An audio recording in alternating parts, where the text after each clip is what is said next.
Basically, what we're gonna do here is we're gonna go down, talk about some of the features in the station, and then we'll be able to take you guys to the platform level and look at what it will be like when everything's in rapid service. All right, everyone, so we're at the station entrance. This is the Halaulani, the Leeward Community College Station. And then right to my right, this is the architectural art piece that we have. So at this station, this is the only station we have that's at grade, because there's no columns that you see on the guideway here at Halaulani and Farrington and most of our alignment. All the other columns are vertical structures. This, because we're at grade, it's a column that's basically spread out along a flat wall. So all of these columns represent the Wa'ahu Pua'a, or they're specific to the region that the station is in. So this is like, you can see kalo on the left side, you can see the eels, there's fish. All these pieces are supposed to represent the area. And every station that you see, next one is the Waiava, the Pro Highland station for that Pro Ridge. The columns have these features wrapped around them. So, just wanted to point that out. So that's it. Sorry, so every station will have some local kind of feature like this? Correct. Okay. Yeah. Every station on the full alignment, it's hard to not see the station because it'll be a big structure above you. Yeah. But for areas that's not quite built yet, you'll see these columns. It's a unique feature of them that varies from like the typical standard column you see in long stretches of Farrington and Pro City. The glass doors will slide open and you'll be able to go in. So typically what you see at other train systems, they have like the turnstiles. This is what we have here. Okay. When you first enter the station, there's this giant airspace. When the station actually opens, there will be an art piece that hangs. So it'll be like a lantern. Chandelier, that's a good way to describe it. It's basically like a big chandelier. When you enter the station, you have a VMS sign. So basically this sign will tell you when the stations are coming in and out, how long it will take for you to get from station to station, when the next train is going to depart from here. Then you go through the concourse area. Because this station is at grade, it's a little bit smaller than the other stations. So people can either go up the elevators to the stations, to the platforms, or go up the stairs. Some of the stations that we have do have escalators. The station only has an elevator. So on the sides of the staircase, there's something that looks like a little drain, but really that's for you to walk with your bike up the stairs, and the tires will just go right in that little crevice. So this is the station platform. There are two different kinds of station platforms. So this one's a center platform. You have a track on each side. So the track on my left is going westbound, and the track on my right is going eastbound. At some of the other stations, the tracks are in between the platforms. So it would be two tracks, and then you have a platform on one side and a platform on the other side. This one's a little bit easier to navigate because if you just go right up and you can decide where you're gonna go. Okay, so one thing about the canopies, all the stations have these, and it's a nod to the voyaging history of Hawaii. So these are meant to mimic sailing canoes. So above that, you see the lights. You see there's cameras above, which you saw in the OCC. Just another way to make sure everybody's safe on the platform and as you enter the trains. And right in the middle, that's actually helps drain the water from overhead, where it kind of collects right that little that face in there. The stations have been located to serve key destination areas, key destinations. So key residential communities, key employment centers, key activity centers. So this station, for example, is here at the Leeward Community College. We've got a couple stations down as the University of Hawaii West Oahu. We've got stations serving the new development area in Ho'opili, stations serving Pro Ridge Shopping Center, Aloha Stadium, the Joint Base Pearl Harbor Hickam, the Honolulu International Airport. If you're going like in town, if you're going from say downtown to Ala Moana Center, shopping center, it'll take you 4 minutes. So that's going to be obviously the fastest way to get there. So for different markets, different trip purposes, we expect rail to be very, very attractive. And so again, we're estimating about 100 to 120,000 trips a day on the rail system. And a lot of those are in conjunction with bus. So it's going to let people from the west side, from different parts of the island, they'll be able to connect to rail and have a much more reliable journey. So like what Johnny was saying was during rush hour, for example, right now when you're taking a bus, the bus will also take a lot longer because the buses get stuck in traffic. With rail, the rail is going to be elevated above all the traffic, so and it'll have its own dedicated lane, and so it'll be able to just maintain that reliable service. So that's going to make it attractive for a lot of people, especially as traffic congestion grows and the city continues to develop over time. So originally the design was different. So originally there was supposed to be a mixed fleet of trains. They decided, I guess, as a group, it was decided that the train would be one standard fleet and it would all be 4-car trains, I guess, just because it can carry more passengers. I'm not sure if you have that. Yeah. So part of that decision was to make sure that we had enough seats and a lot of space for everybody. And based on our estimated ridership, we thought that we could accommodate the demand. So the trade-off, when we were originally when the system was originally planned, we're going to have short trains, 2-car trains, 3-car trains, and those could run a little more frequently. So originally we were thinking every 3 minutes during rush hour, 6 minutes during off-peak. So now we're going to run trains a little longer, so they'll be about every 5 to 6 minutes, which, it's not that much longer of a wait. It's still every 6 minutes is a pretty frequent train, but there'll be plenty of space and for everybody to spread out and a lot more seats. So again, 188 seats per train, total about 600 to 800 people. So that was part of the reason. Again, it was an executive decision, but that's where we are. Yeah, and so you notice the elevators are big and they're glass, so they're very safe, so you can see everything. And they're also big enough to hold a gurney. I should have this memorized. Not originally though. So so once the system opens fully, it'll be 4 a.m. to midnight. But when we open the first segment, it'll be shorter hours. I can't remember. Yeah, it's something like maybe 6 or 7 to. It's 16 hours of service, but I don't remember the starting time. And the trains will be every 10 minutes. Yeah, 10 minutes. Yep. And when we first start. That's a good question. So basically the question is, do we run a shuttle service or do we run it in a pinch loop? We'll be running it in a loop. So basically trains just go around. And yeah, in different scenarios, we do have areas where, sorry about the horn, but we do have areas where the trains can cross over. So that's how they run in their loop. So the question is, how long is it going to take for the system to expand? So earlier when we were inside, I talked about how when the system was first approved, when they first came up with the plans in 2006, around that time, 2007, we were planning for a 34-mile system all the way from Kapolei Commons, so out in Kapolei, all the way to the University of Hawaii and Waikiki. This project, when it was approved in 2008, was just the first 2009. It was just the first 20 miles. So the question is, how long is it going to take for us to expand the system? I can't tell you that. It'll probably take a while. Hopefully not too long. Once we get the system running, people will see how great it's going to be. For example, in Vancouver, so they started out with a pretty short line, maybe 7-10 miles long. So they opened that in like 1987, and they've gradually expanded it. So every couple years, every 5 to 10 years, they're opening up another segment, and so they've got, I think, 40, maybe 60s. I think they have like 60 miles of rail now. So automated rail, like what we're doing. So it might take a while, but hopefully not too long. That's a good question. I can't answer that, but it's positive. So when you think about, so it's not only the transportation that you got to think about. Yeah.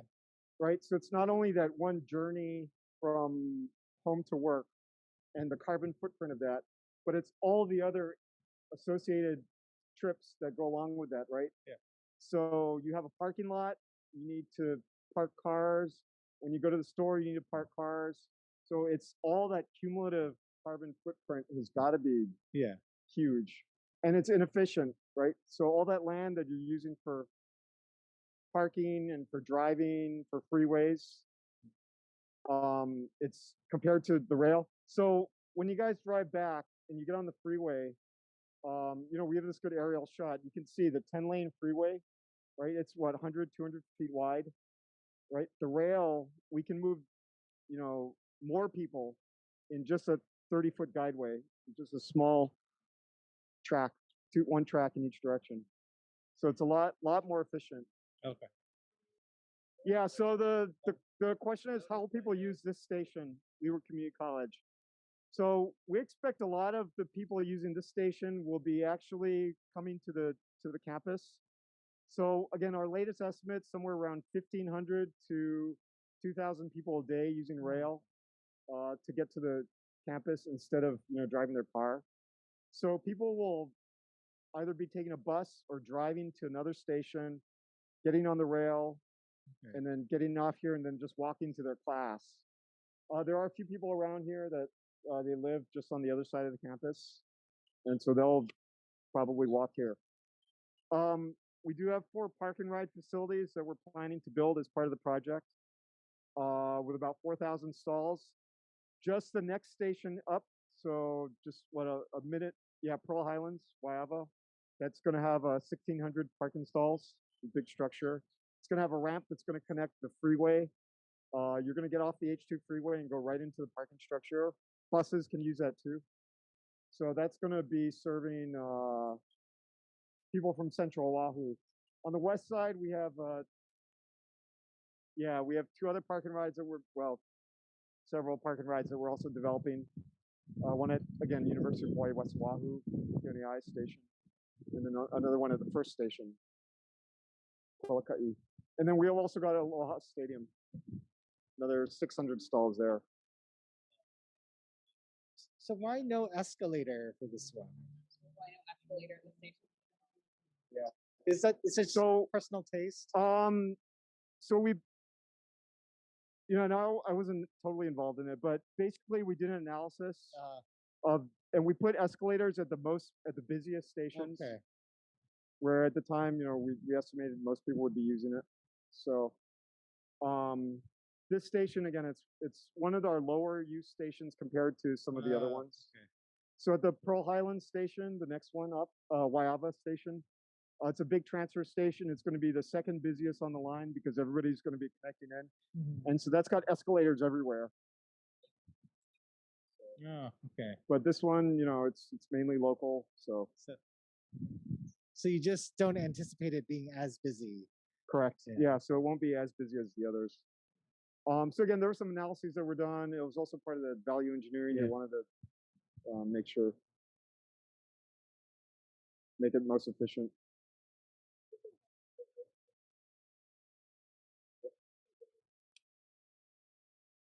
Question of the biggest and the smallest station. Say LCC is the smallest station, and I think Pearl Highlands on the first segment is the biggest station. When we fully open, Ala Moana Center will be the busiest station. So that's going to handle somewhere probably 15, 20, 22,000 people a day boarding. Another same number of people getting off, and that they're all connecting onto buses going to Waikiki and also up to UH.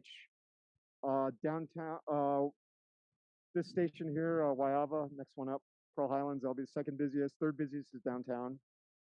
So someone from American Samoa asked if you sized the platform to be to accurately reflect the demand, right? So this is meant for a very small number of trips. Is that so? The platforms, they are the architects again sized it based on the demand. Yeah.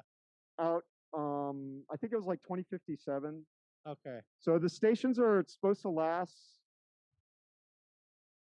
I think it has a design life of somewhere around 50 years, Okay. give or take. The guideway is about 75 years, 75 to 80 years. So they looked at the demand Okay. out to that. So you'll see the stations, there's a minimum width that we need, but then there's additional width. Mhm. And we have all the stairs are all designed also to accommodate the loads. So I think another important thing to mention about Ala Moana Station is kind of why that station is important. So I know a lot of people, when you think of Ala Moana, you think like, oh, I'm going to go to the mall and hang out with my friends. A really important thing about the line going to Ala Moana is about ridership. So what you might not notice if you don't catch the bus or don't frequent Ala Moana is that there are tons of buses. That's like the transit hub. So the importance of ending the line there so that people are able to transfer to the bus system. Oh, okay.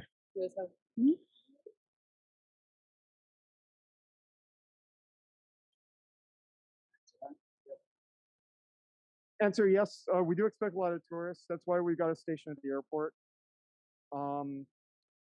We don't have good data necessarily on tourists on how they're going to be using transit because there's a lot that do use the bus now with bus passes, but we just don't have a lot. But yeah, we do expect a number of tourists. So you expect it's going to be a great view also. Do you expect people to walk to Waikiki from the Ala Moana stop when it's open, or? I guess some people might choose to walk from Waikiki. There'll also be shuttle buses and stuff. So part of the plan is having circulator buses into Okay. Waikiki. Yeah. We're also looking at electric buses. We were working with some of the when I was at the city council, we were working with some of the the bus, the tour bus companies. Yeah. To be able to provide that service, and part of the incentive was if they switched to electric buses, that they would be able to provide that circulator service. But also on the airport route, we also expect a lot of our neighbor island residents to be able to travel on the train, also to see their families here on Oahu. But certainly, if you're a student and on any of the other UH campuses, any of the other islands, it's also very beneficial because originally the system was really created to connect all the UH campuses from, as Dr. Tan mentioned, from UH West Oahu to UH Manoa.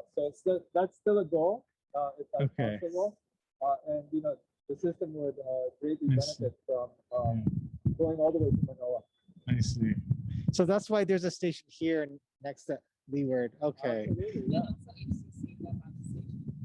And just think what that means for the UH and what they will be able to do with their curriculum, right, around this new transportation system. Yeah.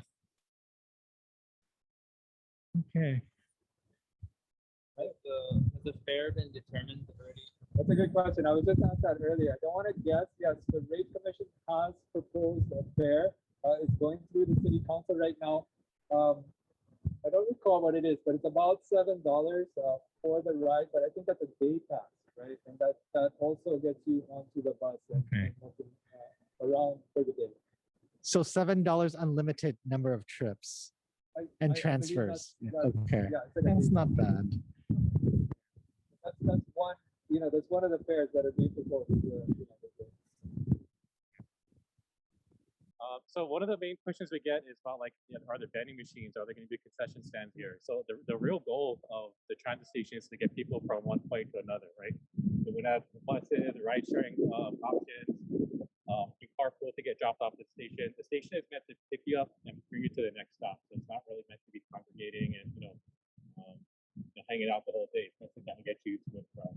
The question was, will train travel be a popular mode of transportation in Hawaii? Yes. And so I think in the future, train travel will certainly be a very competitive and attractive mode depending on where you're going.